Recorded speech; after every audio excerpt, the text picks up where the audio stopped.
Students, this video is for standard 10 English medium subject Hindi है ये, but 100 mark वाली हिंदी है। एंड लेसन नंबर 5 है गोवा जैसा मैंने देखा, और इसे लिखा है विनय शर्मा जी ने।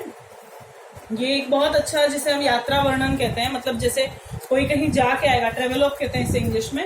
कोई कहीं जाके आएगा तो वहां के बारे में अगर डिस्क्रिप्शन बताता है तो उसे हम यात्रा वर्णन बोलते हैं। यहाँ पे बहुत ही अच्छा गोवा का सुंदर जो समुद्री किनारे हैं, वहाँ की जो जीवन शैली है, त्योहार है, इन सभी चीजों का वर्णन इसमें किया गया है। तो हम जल्दी से इस लेसन में आ रहे हैं जिसका नाम है गोवा जैसा मैंने देखा, विनय शर्मा द्वारा लिखित। यहाँ पर लेखक ये कह रहे हैं कि गोवा ये नाम सुनते ही सभी का मन तरंगायित हो उठता है, और हो भी क्यों ना। यहाँ की प्रकृति, आबो हवा और जीवन शैली का आकर्षण ही ऐसा है कि पर्यटक खुद ब खुद यहाँ खींचे चला आता है। देश के एक कोने में स्थित होने के बावजूद यह छोटा सा राज्य प्रत्येक पर्यटक के दिल की धड़कन है। यही कारण है कि मैं भी अपने परिवार के साथ इंदौर से गोवा जा पहुंचा। खंडवा से मेरे साढ़ू साहब भी सपरिवार हमारे साथ शामिल हो गए। ये पहला जो पैराग्राफ है इसमें वो ये बता रहे हैं कि गोवा का नाम, हम जब भी हम गोवा बोलते हैं तो हमारे आंखों के सामने सुंदर बीच आ जाते हैं, और वहां पे मतलब एकदम अच्छी सी हवा, तेज बहने वाली, एकदम अच्छा एटमॉस्फेयर हम महसूस करते हैं। तो और वहाँ की जो लाइफ स्टाइल है, जो हम सुनते हैं कि वहाँ पे लोग कैसे रहते हैं, क्या खाते हैं, क्या पहनते हैं, तो वो सब हमारी आंखों के सामने आ जाता है। और बहुत ही छोटा सा राज्य है, लेकिन फिर भी यहाँ पे जो टूरिस्ट है, यानी जो पर्यटक है, वो बहुत ज्यादा जाते हैं। और यहाँ पे लेखक कह रहे हैं कि वो अपने परिवार के साथ इंदौर से गोवा गए, ठीक है। और खंडवा जो एक स्टेशन है, वहां से उनके साढ़ू साहब, कौन है साढ़ू साहब का मतलब क्या होता है?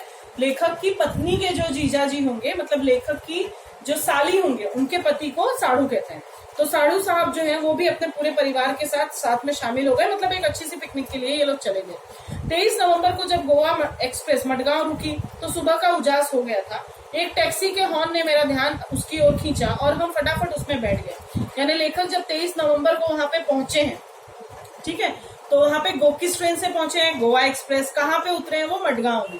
तो वहां पे सुबह अच्छा उजास यानी उजाला हो गया था, और टैक्सी के हॉर्न की वजह से इनका ध्यान उनकी तरफ चला गया और वो फटाफट टैक्सी में बैठे। पतली सी सड़क पर तेज दौड़ रही थी टैक्सी। शीतल हवा के झोंकों से मन प्रसन्न हो गया और यात्रा की सारी थकान मिट गई। मैं सोचने लगा कि पर्यटन का भी अपना ही आनंद है।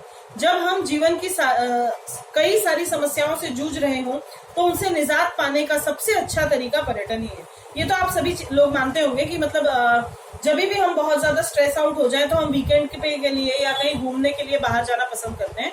तो जब वो टैक्सी में बैठे लेखक, उनको बहुत ही अच्छी हवा लगने लगी, जिससे उनके हवा के झोंकों से उनका मन प्रसन्न हो गया, और सारी जो थकान थी पूरे रास्ते में ट्रेवलिंग करने की वजह से वो सब ठीक हो गई, और बहुत ही अच्छा उनको महसूस होने लगा, ठीक है। बदलते हुए वातावरण के कारण मन तरोताजा हो गया और शरीर को कुछ समय के लिए विश्राम मिल जाता है। मतलब अब जब हम बाहर जाते हैं तो मन थोड़ा फ्रेश हो जाता है और थोड़ा आराम भी मिल जाता है हम लोगों को। कुछ देर बाद हमारी टैक्सी मडगांव से 5 किलोमीटर दूर दक्षिण में स्थित कस्बा बेनालियम के एक रिसोर्ट में आकर रुकी। मतलब इन लोगों की ऑलरेडी बुकिंग रही होगी, तो ये मडगांव स्टेशन पे उतरे। वहां से 5 किलोमीटर आगे, कहाँ पे? दक्षिण में, यानी साउथ साइड में वो ट्रेवल किया उन्होंने, और वहां पे एक छोटा सा कस्बा, जिसे हम हेमलेट कहते हैं, it is smaller than the village, तो गांव से छोटा होता है कस्बा। वहां पे बेनालियम नाम का एक रिसोर्ट था, वहां जाकर, बेनालियम जगह है, कस्बे का नाम है, वहां पे एक रिसोर्ट में वो लोग रुके। यह रिसोर्ट हमने पहले ही बुक कर लिया था, इसलिए औपचारिक खाना पूर्ति कर हम आराम करने के इरादे से अपने अपने स्यूट में चले गए। स्यूट मतलब होता है रूम, और औपचारिक यानी फॉर्मल, जैसे हम कहीं पहुंचते हैं तो वहां पे नाम और ये सब जो नोट किया जाता है, वो औपचारिक खाना पूर्ति यानी फॉर्मली, हम फॉर्मेलिटी के लिए हम वहां पे सारी चीजें बताते हैं, क्योंकि ऑलरेडी इनकी बुकिंग थी। इससे पहले कि हम कमरों से बाहर निकलें, मैं आपको गोवा की कुछ खास बातें बता दूं। दरअसल गोवा राज्य 2 भागों में बटा हुआ है, दक्षिण गोवा जिला और उत्तर गोवा जिला। इसकी राजधानी पणजी मांडवी नदी के किनारे स्थित है। यह नदी काफी बड़ी और वर्ष भर पानी से भरी रहती है। मतलब कुछ खास चीजें, अब ये लोग स्यूट में चले गए, अपने रूम में चले गए, तो ऑब्वियसली रेस्ट करके ही वो लोग बाहर निकलेंगे। तो वो लोग बाहर निकले उससे पहले लेखक हमें कुछ बातें बता रहे हैं कि गोवा के 2 अलग अलग पार्ट्स हैं, एक है दक्षिण गोवा और दूसरा है उत्तर गोवा। और इनकी जो राजधानी है, यानी जो कैपिटल जिसे हम बोलते हैं, गोवा का जो कैपिटल है पणजी, वो मांडवी नाम की नदी है, उसके किनारे पर है। यह नदी काफी बड़ी और वर्ष भर पानी से भरी रहती है। फिर भी समुद्री इलाका होने के कारण यहाँ मौसम में प्रायः उमस तथा हवा में नमी रहती है, जिसको हम बोलते हैं कि ये ह्यूमिड क्लाइमेट है, यानी हवा में ऑलवेज मॉइस्चर प्रेजेंट होता है, क्योंकि यहाँ पे समुद्र है, ठीक है। शरीर चिपचिपाता रहता है, लेकिन मुंबई जितना नहीं, क्योंकि यहाँ का क्षेत्र हरितिमा से भरपूर है और फिर भी धूप तो तीखी होती ही है, मतलब ऑब्वियसली बॉडी में एक चिपचिप सी फीलिंग जो है वो आते रहती है, लेकिन जितनी बॉम्बे में है उतनी नहीं आती है, बिकॉज वहां पे जो है हरितिमा यानी ग्रीनरी, तो ग्रीनरी बहुत ज्यादा है वहां पे, और धूप तेज तो होती है। यूं तो गोवा अपने खूबसूरत सफेद रेतीले तटों, महंगे होटलों तथा खास जीवन शैली के लिए जाना जाता है, लेकिन इस सबके बावजूद यह अपने में एक सांस्कृतिक विरासत भी समेटे हुए है। मतलब गोवा मतलब रेतीले तट होंगे यानी बैंक्स होंगे, जो सी कोस्ट होते हैं वहां पे, या हम लोग जिसको बोल सकते हैं कि बीचेस होते हैं, वो महंगे होटल होते हैं वहां पे, खास टिपिकल टाइप ऑफ लाइफस्टाइल है वहां पे, लेकिन इसके अलावा भी वहां की एक संस्कृति, एक कल्चर जो है वो खास है। यहाँ की शाम बड़ी अच्छी होती है, तो चलो इस शाम का आनंद लेने के लिए बेनालियम बीच की ओर चले। मतलब यहाँ पे लेखक जो है वो हमें अपने साथ ट्रेवल कराने के हिसाब से बता रहा है। तो नेक्स्ट मतलब इवनिंग में वो लोग वहां से निकले और वहां पहुंचे वो लोग बेनालियम बीच की ओर। आप भी चलें, क्योंकि बहुत ही खूबसूरत तथा शांत जगह है बेनालियम। दिन भर की थकान तथा उमस भरी गर्मी के बाद शाम को बीच पर जाना बड़ा अच्छा लग रहा था। रिसोर्ट से बीच की दूरी कोई 1 किलोमीटर की ही थी, लेकिन जल्दी जल्दी चलने के बाद भी यह दूरी तय नहीं हो पा रही थी। क्यों तय नहीं हो पा रही थी? 2 कारण होते हैं। एक तो हमको जब किसी चीज को देखने की बहुत इच्छा होती है तो हम कितना भी जल्दी जल्दी लगे, ऐसा लगता है अभी बहुत समय हो गया और हम वहां पहुंचे नहीं। दूसरी एक चीज होती है, क्योंकि ये रेतीली जगह है तो यहाँ पे पैर जो है उतने फटाफट आपके मूव नहीं हो सकते। तो बहुत गर्मी के बाद वो लोग शाम को वहां चले। अरब सागर देखने का उत्साह बढ़ता ही जा रहा था, तो जल्दी जल्दी चलने के बावजूद भी क्यों पूरा नहीं हो रहा था? क्योंकि इनको अरेबियन सी यानी अरब सागर देखना था वहां से। तभी अचानक लहरों की आवाज सुनाई दी, जो किसी रणभेदी की तरह थी। रणभेदी यानी जब वॉर होने वाला रहता है, लड़ाई होने वाली रहती है, तो उसमें जो बिगुल बजाते हैं शुरू में, तो वो सुन के ऐसा पता चल जाता है कि बस अब स्टार्ट होने वाला है। तो उसी तरह से समुद्र की आवाज सुन के ऐसा लगने लगा कि अब बीच आ गया है। हम सभी दौड़ पड़े, सड़क पीछे छूट गई थी, इसलिए रेत पर तेजी से दौड़ना मुश्किल हो रहा था। फिर भी धंसे हुए पैरों को पूरी ताकत से उठा उठाकर हम भाग रहे थे। आप अगर बीच में कभी गए होंगे तो रेती के अंदर पैर हमारे जो है अंदर घुस जाते हैं, लेकिन फिर भी उसे उठाना और फिर भागना थोड़ा सा हार्डवर्क है, बट करना पड़ता है। खूबसूरत समुद्र देखते ही मैं उससे जाकर लिपट गया। अच्छा, जाकर लिपट जाना मतलब समुद्र से नहीं लिपट सकते, ये उन्होंने थियोरेटिकल बताया है अपना वर्क। इधर बच्चे रेत पर घर बनाने में जुट गए। लहरें उनका घर गिरा देती तो वे दूसरी लहर के आने से पहले फिर नया घर बनाने में जुट जाते। यही क्रम चलता रहा। मैंने इन बच्चों से सीखा कि जीवन में आशावाद हो तो कोई काम असंभव नहीं है। ये एक बहुत अच्छा लाइन है कि बच्चे जो है इतने ज्यादा पॉजिटिविटी उनके अंदर होती है कि वो एक लहर आई और वो डूब गई, अगर उनका जो घर है वो डूब गया रेत से बना हुआ, तो वो दोबारा दूसरी बना लेते हैं, यानी पॉजिटिविटी उनके अंदर है। लेखक को ये एक सीख उनसे मिली है, अगर चाहे तो कोई काम मुश्किल नहीं है। मानो ये लहर कह रही हो कि बनने के बाद मिटना ही नियति है, यही जीवन का सत्य भी है। मतलब जो भी चीज आज बनी है वो सबकी सब आज नहीं तो कल जरूर खत्म हो जाएगी। तो ये जो है फिलोसॉफिकल स्टेटमेंट यहाँ पे एक दिया है लेखक ने।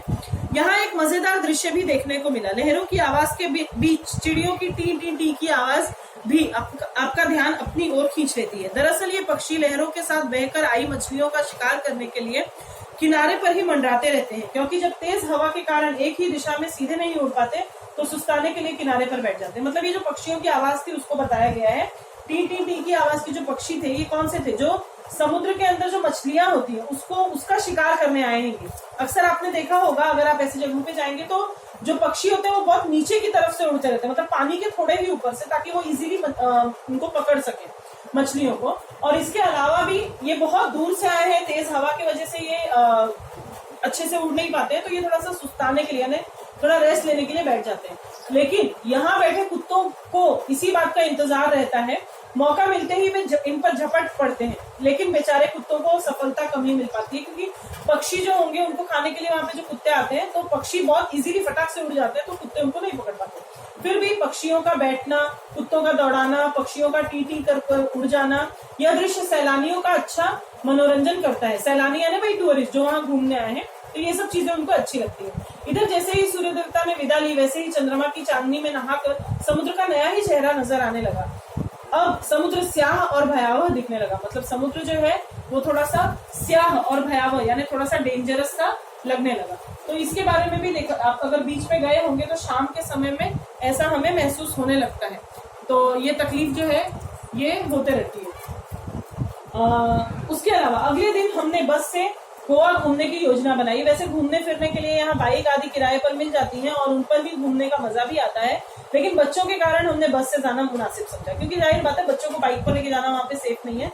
और यहाँ सी फूड की अधिकता होने के कारण शाकाहारी पर्यटकों को सुस्वादु भोजन मिलने की समस्या से भी दो चार होना पड़ता है। समस्या से दो चार होना एक तरह का मुहावरा है, यानी सामना करना, ठीक है। तो क्योंकि यहाँ पे नॉनवेज ज्यादा मिलता है, यानी सी फूड, समुद्र है तो वहां का खाना, सी फूड इंग्लिश वर्ड है, तो समुद्र का जो भोजन है वो ज्यादा मिलता है, तो इस वजह से वो लोग जो नॉन वेज नहीं खा के वेज खाने वाले लोग हैं उनके लिए दिक्कत हो जाती है। काफी भटकने के बाद अच्छा भोजन मिल गया तो समझो किस्मत और जेब तो ढीली हो ही गई। मतलब एक तो मिलना मुश्किल है और मिले तो बहुत महंगा मिलता है। यह समस्या हमें पहले से पता थी, इसलिए हम अपने रिसोर्ट के स्यूट में उपलब्ध किचन में ही भोजन करते थे। इसलिए ये लोग खाने के लिए कहीं नहीं रुकते थे, बल्कि वापस जाके जिस होटल में ये रुके थे रिसोर्ट में, वहीं से ये लोग खाना वाना खाते थे। सबसे पहले हम अंजुना बीच पहुंचे। अब ये अलग अलग बीचेस के नाम बताएंगे, ठीक है। सबसे पहले अंजुना बीच पहुंचे। गोवा में छोटे बड़े करीब 40 बीच है, लेकिन प्रमुख 7 या 8 ही है। मतलब टोटल 40 बीचेस है वहां पे, लेकिन मेन जो है वो 7-8 है। अंजुना बीच नीले पानी वाला, पथरीला, बहुत ही खूबसूरत है। आप इमेजिन कर सकते हो, एकदम ब्लूइश वाटर होता है उसमें और पत्थर बहुत होते हैं उसके किनारे पे, ठीक है।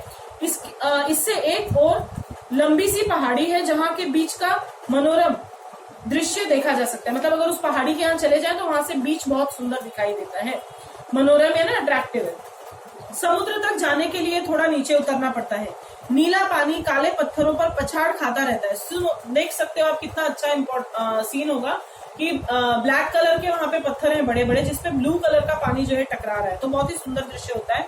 पानी ने काट काट कर इन पत्थरों में कई छेद कर दिए हैं, जिससे ये पत्थर कमजोर भी हो गए। ये आपने ऑलरेडी ज्योग्राफी में पढ़ा होगा कि जो पानी जब पत्थरों के ऊपर बार बार पड़ता है तो उसके अंदर बहुत सारे, एक तो पत्थर के अंदर मिनरल्स होते हैं जो पानी में डिजोल्व हो जाते हैं, मिल जाते हैं और वहां होल हो जाता है। और उसके अलावा आपने इंग्लिश में भी पढ़ा है एल्केमी ऑफ नेचर में कि पानी के अंदर इतनी ताकत होती है कि वो पत्थरों का भी शेप बदल सकती है। तो इसमें बहुत सारी चीजें हैं। साथ ही समुद्र के काफी पीछे हट जाने से कई पत्थरों के बीच में पानी भर गया है। मतलब समुद्र जब बहुत पीछे हट जाता है तो पत्थरों के बीच में पानी जो है, जब वो टकराते हैं तो पत्थर में जो होल है या जो क्रैक्स है उसके अंदर पानी भर जाता है। इससे वहां काई ने अपना घर बना लिया है। काई अगर आपको पता होगा, अलगे बोलते हैं जिसको हम, ग्रीन कलर की पूरी लेयर आ जाती है बार बार पानी में, आपने बारिश में ये देखा होगा। फिसलने का डर हमेशा लगा रहता है, लेकिन संघर्षों में ही जीवन है, इसलिए यहाँ घूमने का भी अपना अलग आनंद है। मतलब थोड़ा सा डेंजरस तो है लेकिन मजा भी आता है। यहाँ युवाओं का दल तो अपनी मस्ती में डूबा रहता है, लेकिन परिवार के साथ आए पर्यटकों का ध्यान अपने बच्चों को खतरों से सावधान रहने के दिशा निर्देश में ही लगा रहता है। दिशा निर्देश में संधि है, दिशा प्लस निर्देश। तो दिशा और निर्देश मतलब क्या चीजें हो गई, डायरेक्शन देना, बच्चों को संभालना, ये मत करो ये करो, इस तरह से उनको सावधान रखने में ही पूरा समय चला जाता है। मैंने देखा कि समुद्र किनारा होते हुए भी बेनालियम बीच तथा अंजुना बीच का अपना सौंदर्य। अभी हमने देखो अंजुना बीच पढ़ लिया, अब हम बेनालियम बीच, ये लोग ऑलरेडी कल घूम कर आए हैं, मतलब पहले घूमे ये लोग, तो उसके बारे में इन लोगों ने बताया। तो अब बेनालियम बीच हम बता रहे हैं। बेनालियम बीच रेतीला और उथला है। वहां पे हमने पढ़ा एकदम ब्लू कलर का पानी है अंजुना बीच पे। बेनालियम जो है उथला है ना, शैलो, मतलब बहुत गहरा नहीं है, और वहां पे रेती भी ज्यादा है।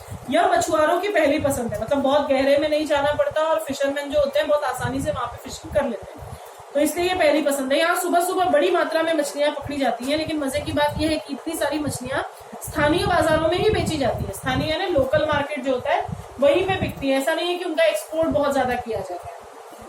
इनका निर्यात बिल्कुल भी नहीं होता है। निर्यात है ना एक्सपोर्ट, जो दूसरे राज्यों में या दूसरे देशों में नहीं भेजा जाता।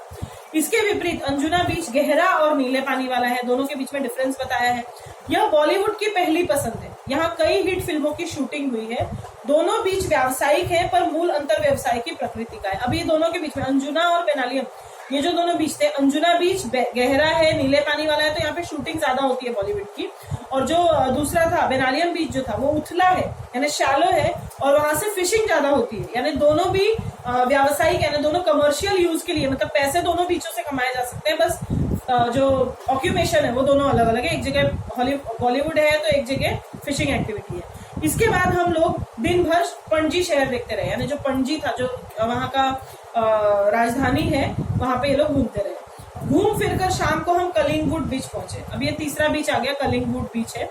यह काफी रेतीला और गोवा का सबसे लंबा बीच है, जो 3 से 4 किलोमीटर तक फैला हुआ है। 3 to 4 किलोमीटर तक इसका एक्सटेंट है, बहुत ज्यादा फैला हुआ है और रेतीला है और सबसे लंबा बीच है। यहाँ पर्यटक बड़ी संख्या में आते हैं। यही कारण है कि स्थानीय लोगों के व्यवसाय का केंद्र भी है। जो वहाँ के लोकल लोग हैं उनका जो जैसे ठेला लगाना या शॉप्स खोलना, जैसे हम जाते हैं जुहू वगैरह पे चले जाए तो वहाँ की जो लोकल पब्लिक होती है उन्हीं के स्टॉल वगैरह हमको वहाँ पे मिलते हैं। तो इस तरह से जो लोकल पब्लिक है उनको ऑक्यूपेशन या उनको नौकरियां जो है वो वहाँ पे मिली हुई है। यहाँ कई प्रकार के वाटर स्पोर्ट होते हैं, जिनमें कुछ तो हैरत अंगेज है। हैरत अंगेज करना है ना आश्चर्य में डाल देना, जिन्हें देखने में ही आनंद आता है, मतलब देखने में अच्छा लगता है बट खुद के लिए करना हो तो डर भी लगता है। आप भी अपनी रुचि के अनुसार हाथ आजमा सकते हैं। हाथ आजमाना मतलब आप भी ट्राई कर सकते हैं, ठीक है।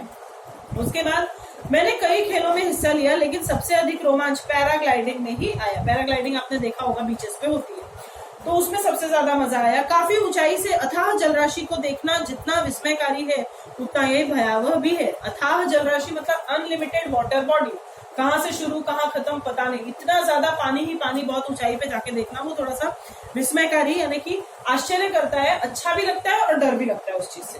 दूर दूर तक पानी ही पानी, तेज हवा और रस्सियों के से हवा में लटके हम, मतलब तेज हवा चल रही है, पानी ही पानी और हमको रस्सी से लटका रखा है। हम यानी मैं और मेरी पत्नी, यानी वो दोनों हस्बैंड और वाइफ उसमें पैराग्लाइडिंग के लिए गए थे। दोनों डर भी रहे थे और खुश भी हो रहे थे। डर इस बात का कि छूट गए तो समझो गए, और खुशी इस बात की कि ऐसा रोमांचक दृश्य पहली बार देखा। सचमुच अद्भुत, मतलब डर इस चीज का लग रहा था कि अगर वो लोग एक बार छूटे उस रस्सी से तो डायरेक्ट पानी के अंदर और कहाँ बह जाएंगे पता भी नहीं चलेगा, लेकिन मजा इस चीज का आ रहा था कि ऐसा दृश्य कभी नहीं देखा था। हम यहाँ 4-6 दिन रहे, लेकिन हमारी एक ही दिनचर्या रही। सुबह जल्दी उठना, फटाफट नाश्ता करना और दिन भर घूम फिर कर थक कर शाम को रिसोर्ट आकर थकान मिटाने के लिए पूल में तैरना है। हम जब कहीं भी घूमने जाते हैं तो 4-6 दिन ये लोग रहे, तो इनका यही रूटीन था। रोज सुबह सुबह जल्दी जल्दी उठते थे, बहुत जल्दी से नाश्ता करना और दिन भर घूमना, और शाम को जब रात हो जाए अंधेरा हो जाए तो थक के वापस रिसोर्ट आते थे और पूल में तैरते थे, जिससे वो सारी थकान निकल जाए। उसके बाद एक दिन कोलवा बीच पर हमने बोटिंग भी की, यानी अगला बीच जो नाम आया वो कोलवा बीच है, तो यहाँ पे बोटिंग भी की, बोट में भी बैठे। यहाँ हमने डॉल्फिन मछलियां देखी, हालांकि ये छोटी थी पर बच्चों ने अच्छा आनंद लिया। डॉल्फिन फिशेस बहुत फेमस होती हैं, तो देख के बच्चे एक्साइटेड थे। इस दौरान वहाँ नवरात्रि तथा दशहरा पर्व मनाने का सौभाग्य भी हुआ, यानी वहाँ जब वो लोग जिस ड्यूरेशन में गए होंगे उस समय नवरात्रि वहाँ पे थी, तो नवरात्रि के जो 10वां दिन होता है वो दशहरा होता है, तो वो समय वहाँ चला। उत्तर भारत में जिस तरह हर घर तथा गली मोहल्ले में माँ दुर्गा की घट स्थापना कर तथा लड़कियों द्वारा गरबा पर्व मनाया जाता है, ऐसा ही यहाँ भी था। मतलब वहाँ पे कुछ अलग नहीं है, वहाँ का भी कल्चर जो है वो अलग नहीं है। वहाँ भी दुर्गा माता को स्थापित किया गया था, वहाँ पर भी गरबा हो रहा था। रावण का पुतला कहीं भी नहीं जलाया था, वो एक चीज थोड़ी सी अलग थी। तो रावण का पुतला जो दशहरे पे जनरली जलाया जाता है वो वहाँ नहीं जलाया गया। सुबह से लोग अपने वाहनों की सफाई कर उनकी पूजा करते हैं, और शाम को भगवान की एक पालकी मंदिर ले जाई जाती है। किस दिन? दशहरे के दिन। दशहरे के दिन लोग अपनी वाहन यानी जो भी व्हीकल्स, बाइक, गाड़ियां जो भी होंगी उसको साफ सफाई करके उसकी पूजा करते हैं, और शाम को भगवान की पालकी निकाली जाती है जो मंदिर ले जाते हैं। इसके बाद एक विशेष पेड़ की पत्तियां तोड़कर लोग एक दूसरे को बधाई देते हैं। सबकी अपनी अपनी सांस्कृतिक परंपरा है। आपको भी अगर पता होगा, एक जो पत्ता दशहरे के दिन बांटा जाता है जिसे सोना कहा जाता है कि हम पत्ते बांट रहे हैं, तो उस तरह का स्पेसिफिक पत्ते बांटकर एक दूसरे को देते हैं और बधाइयां देते हैं, और इसलिए हर एक जगह की अपनी अपनी परंपरा होती है। इतने कम दिनों में मैंने गोवा को पूरा देख समझ तो नहीं पाया, पर इतना जरूर समझ गया कि पश्चिमी फैशन और सभ्यता में रचा बसा होने के बावजूद यह भारतीय संस्कृति को पूरी तरह से आत्मसात किए हुए। भले मतलब यहाँ के लोगों की लाइफस्टाइल जो है वो काफी वेस्टर्नाइज है, अलग अलग कपड़े, अलग तरह की अल्कोहल लेना वहाँ पे या खाना पीना सब कुछ बहुत अलग है, लेकिन हमारी संस्कृति जो है भारत की उसको उन्होंने अच्छी तरह से संभाला है।